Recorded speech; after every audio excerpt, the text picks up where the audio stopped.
and you want to give up now. Imagine if someone 10 years older who's gone through the exact same thing that you have actually got through it and came to you and said, you know what? I know how it feels. I've been there. I've been going through what you're going through now, but I'm still here. Would that not encourage you? Could that possibly save your life? Yes. Is that not a purpose worth living for? And that's why I believe in you, because that is the greatest purpose. It's to love. Honest. It sounds corny, whatever you want to say. I don't care. I love people because there is freedom and power in loving people. You have a choice every day you come to school to either tease somebody, gossip about somebody, or you can go up to them and encourage them. You can go up to somebody and say, hey, you're looking good today. When you ask them how you doing and they say okay and you know they're not okay, you can say, no really, how are you doing?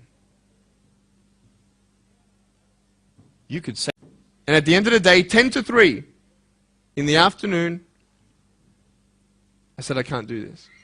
If one more person teases me today, that's it. I'm going to give up. And I'm driving in my wheelchair, my BMW 7 Series to my parents, right? And there is this one girl who yells out, hey Nick! I'm thinking, great, here it is.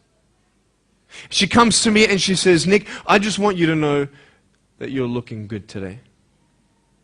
And I'm like, oh. The power of encouragement. You can save a person's life. Because I tell you, I was walking, man, this way. You're not good enough. People telling me, no one loves you. There's nothing good in your life. You can't do this, you can't do that. No one's going to want to marry you and all these sort of things and get to the edge. And all I needed was that one more person to tell me that I wasn't good enough. And I'll be down there. Do you know that you could be that one person for somebody else to push them over? You don't know how many people have eating disorders in this school. You don't know how many people want to hurt themselves in this school. They hide it. You don't know how many people hate their life. And you're one of the reasons why. Can you imagine that? Serious.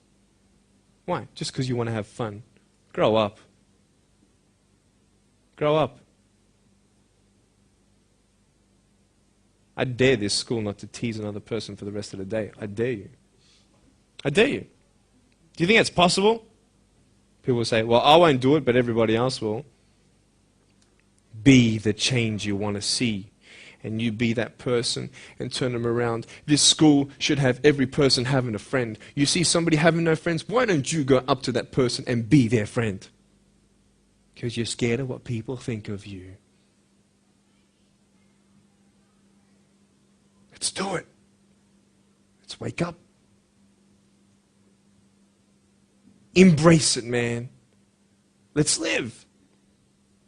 I love my life. Me. Am I happy all the time? No. No, I'm not happy all the time. I'm not happy. I cry sometimes. Not because of no arms, no legs. This is easy. I'm talking about the things in life that other things, man, I'm like stressed about and anxious about it. The person that I love, they're hurting and I can't do anything about that. That's what kills me.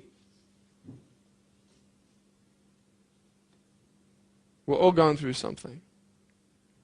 We're all trying to find that something, that happiness. You can find it. Because I found it. Check this out.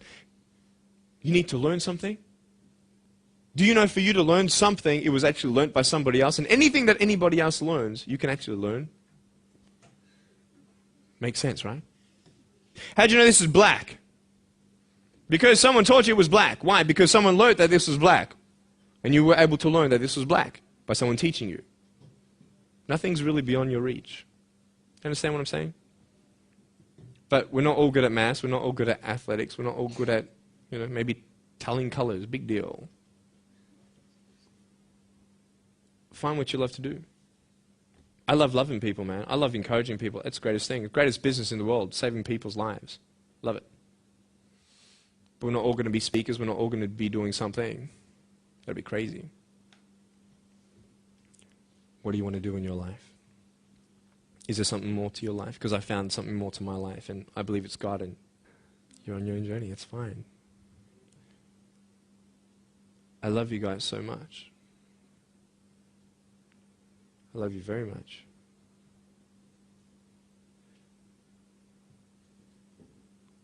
Choices are yours. I made a choice to keep my virginity until I'm married. It's proof beyond words that my wife was worth waiting for. Do we make wrong choices? Yes, we do. Are there consequences for bad choices? Yes, there are. And I can talk another half an hour on consequences on drugs, sex, and alcohol, but I'm not here to lecture you. I'm not here to say not to do drugs and not to do all that stuff. Look. But don't believe that you know everything either. What I don't know won't kill me, right? That's what they say, right? That is stupid. How dumb's that? Let's say I've got a brain tumor and I don't know it. Is that going to kill me still? Yeah. Duh. Idiot. Of course. Look at me and my life. I've made choices and this is how I am. This is where I am. And I love it. You know what's cool? Sorry. Just getting a seat organized. That's better. Put my feet up, you know.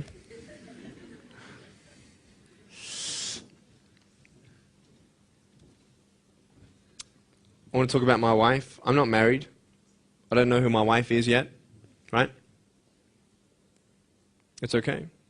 I know she's coming. It's fine. She's coming.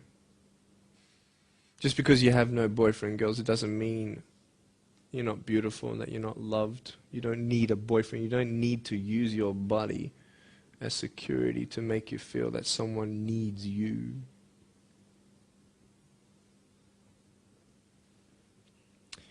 My wife is coming.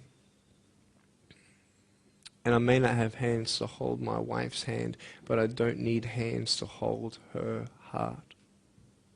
That's all I want to hold. I'll tell you, a real man would wait. A real man would not put your life in danger if you're not 100% sure that you're going to be together for the rest of your life. That's why I haven't had sex, because I don't know who I'm going to marry yet. Why sleep around with everybody else? It's so silly. Why? Just for temporary pleasure? No, man. It's beautiful to know I've only shared that with my girl, and I'm her guy. I love that. We're going to have children together, I know that. And how am I going to hug my children when they're crying? I used to get depressed over that. What kind of a father am I going to be? Check this out. There was a girl, she's so cute, man, you know, one of my friend's daughters, and she was, 2.5 years old. She had this pink flowery hat on, pink shoes on. She was about my height as well. And she came and she was hugging everybody goodbye at this family function, and she comes to me, and I'm sitting on the floor, and she's just looking at me, and I'm like, cool. She's just staring at me, I'm like, okay, what can a 2.5-year-old honestly be thinking about? I'm like, this is so weird. And she was looking at me for about 25 seconds, and then she realizes something. Like this little light, bing, came to it. And she realized that I had no hands to hug, so when she came up to me to hug me, she put her hands behind her back. And she hugged me with her neck. I know! Isn't that more beautiful? It's so beautiful. Why am I here? To tell you this, that I love you. That everything's going to be okay. Not today, not to say that I am going to be with you every day to tell you that. Not to say that I understand what you're going through, but today I've come here so you would remember my smile.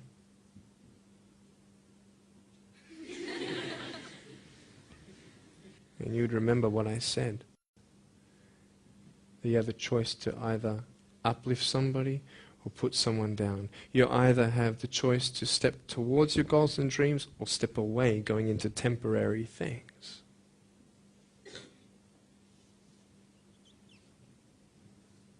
You have a choice to either give up or keep going. Give up or get up. When you fail, try again and again and again.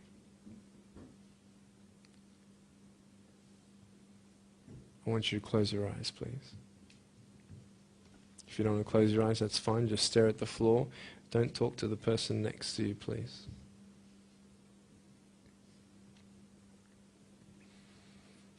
I want to ask you, how are you? What heaviness are you carrying?